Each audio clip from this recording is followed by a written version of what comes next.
ആന എഴുന്നേൽക്കുന്ന ദൃശ്യങ്ങളാണ് നമ്മൾ കാണുന്നത്. മുറിവേറ്റ കൊമ്പൻ അത് മടങ്ങി വരുന്നു. ആന എഴുന്നേറ്റു. ദൃശ്യങ്ങളിൽ നമുക്ക് കാണാം. ആന എഴുന്നേറ്റു.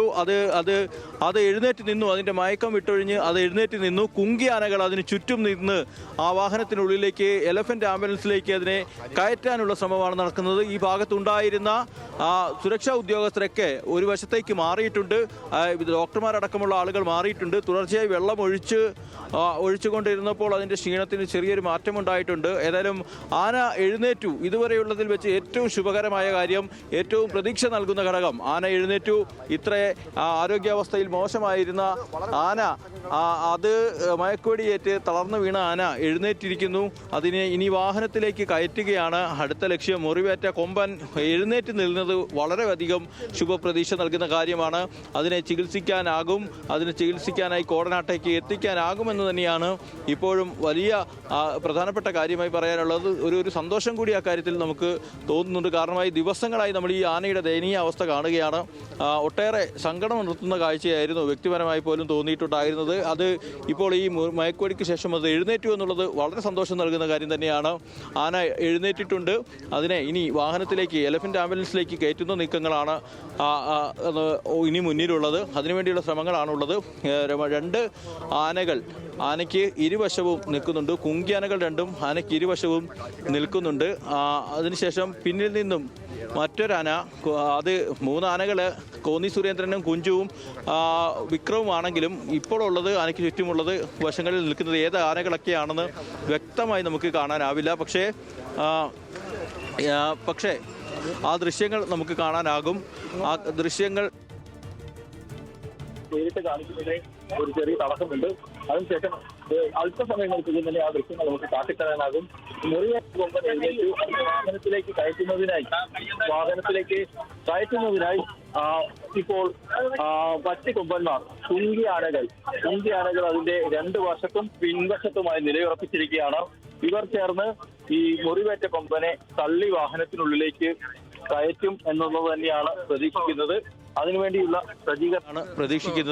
അതിനുവേണ്ടിയുള്ള സജ്ജീകരണങ്ങളാണ്. കുങ്കിയാനകൾ നിർദ്ദേശങ്ങൾ കാത്തു നിൽക്കുന്നു. മുറിവേറ്റ കൊമ്പൻ എഴുന്നേറ്റ് നിൽക്കുന്നു. അത് എഴുന്നേറ്റ് നിന്നതിന് ശേഷം അതിനെ പതിയെ വാഹനത്തിനുള്ളിലേക്ക് കയറ്റുന്നതിനായിട്ടുള്ള ശ്രമമാണ് നടക്കുന്നത്.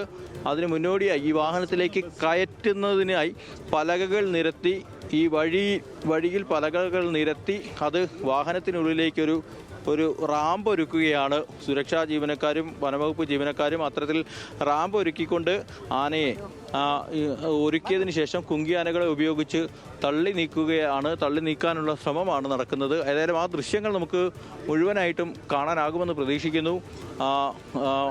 ആന മുറിവേറ്റ കൊമ്പൻ അത് എഴുന്നേറ്റു എന്നുള്ളത് തന്നെയാണ് പ്രധാനപ്പെട്ട. തീർച്ചയായും കാരണം പാവ ആന കഴിഞ്ഞ കുറച്ച് ദിവസങ്ങളായി അത് എന്തുമാത്രം വേദനയാണ് സഹിച്ചതെന്നുള്ളത് നമുക്ക് ആ ദൃശ്യങ്ങളിൽ നിന്നൊക്കെ തന്നെ വ്യക്തമായിരുന്നു. ഈ ദൗത്യം തുടങ്ങി ആന മയങ്ങി വീണപ്പോൾ ചെറിയൊരു ആശങ്ക ഉണ്ടായിരുന്നു. എങ്കിൽ കൂടി ഇപ്പോൾ ഈ ആന എഴുന്നേറ്റ് നിൽക്കുമ്പോൾ അത് അത്രയേറെ മനസ്സിന് സന്തോഷം നൽകുന്ന കാഴ്ച തന്നെയാണ്. ലെവിൻ, ഇനിയിപ്പോൾ ഈ ആനയെ കോടനാട്ടെ അഭയാരണ്യത്തിലേക്ക് എത്തിക്കുകയാണ് മുന്നിലുള്ള ലക്ഷ്യം. ഇവിടെ നിന്ന് ഒരുപാട് ദൂരമുണ്ടോ ഇനി അഭയാരണ്യത്തിലേക്ക് എത്താൻ? കോടനാട്ടേക്ക് ഏകദേശം 1 മണിക്കൂറിനടുത്തുള്ള യാത്രയാണുള്ളത്. പക്ഷേ ഇത് മലയാറ്റൂർ കാലടി പ്ലാന്റേഷനുള്ളിലേക്ക് ഉള്ള മലയാറ്റൂർ പാത വഴി തന്നെ, ഈ പ്ലാന്റേഷൻ കോർപ്പറേഷൻ്റെ റോഡ് വഴി തന്നെ അങ്ങോട്ടേക്ക് പോകാനാകും. 1 മണിക്കൂർ സമയമുണ്ട്.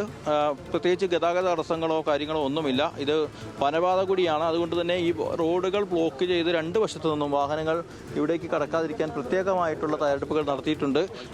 അത്തരമൊരു സാഹചര്യത്തിൽ വേഗത്തിൽ തന്നെ കോടനാട്ടേക്ക് ഏകദേശം 1/4 മണിക്കൂർ കൊണ്ട് തന്നെ എത്താനാകുമെന്ന് തന്നെയാണ് പ്രതീക്ഷിക്കുന്നത്. നിലവിൽ ഈ ഒരു പാതയിലൂടെ കടത്തിവിട്ടത് സ്കൂൾ വിദ്യാർത്ഥികളെ മാത്രമാണ്. അവർക്കിന്ന് എക്സാം ഉള്ളതുകൊണ്ട് സ്കൂൾ വിദ്യാർത്ഥികളെ മാത്രമാണ് പോകാൻ അനുവദിച്ചിട്ടുള്ളത്. ബാക്കിയുള്ള മുഴുവൻ ആളുകളെയും, 2 വീലർ യാത്രക്കാരെയും അടക്കം എല്ലാവരെയും തടഞ്ഞ് രണ്ട് ഭാഗങ്ങളിലായി, റോഡിൻ്റെ രണ്ട് വശങ്ങളിലും ചെക്ക് പോസ്റ്റുകളിലുമായി തടഞ്ഞു നിർത്തിയിരിക്കുകയാണ്. ഈ ദൗത്യം അതിൻ്റെ ആദ്യഘട്ടവും രണ്ടാം ഘട്ടവും പൂർത്തീകരിച്ചതിന് ശേഷം മാത്രമേ ഇവിടെ നിന്നും ആളുകളെ കടത്തിവിടുകയുള്ളൂ. മാധ്യമങ്ങൾക്കടക്കം ഇത്തരത്തിൽ കടുത്ത നിയന്ത്രണമുണ്ട്.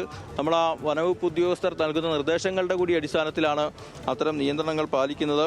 ഏതായാലും ഈ ദൗത്യം മുന്നോട്ട് കൊണ്ടുപോകുക എന്ന് തന്നെയാണ് ഏറ്റവും പ്രധാനപ്പെട്ട കാര്യം. ഈ ദൗത്യം വിജയിക്കുക എന്നുള്ളത് തന്നെയാണ് ഏറ്റവും എല്ലാവർക്കും പ്രധാനമായ ആവശ്യം.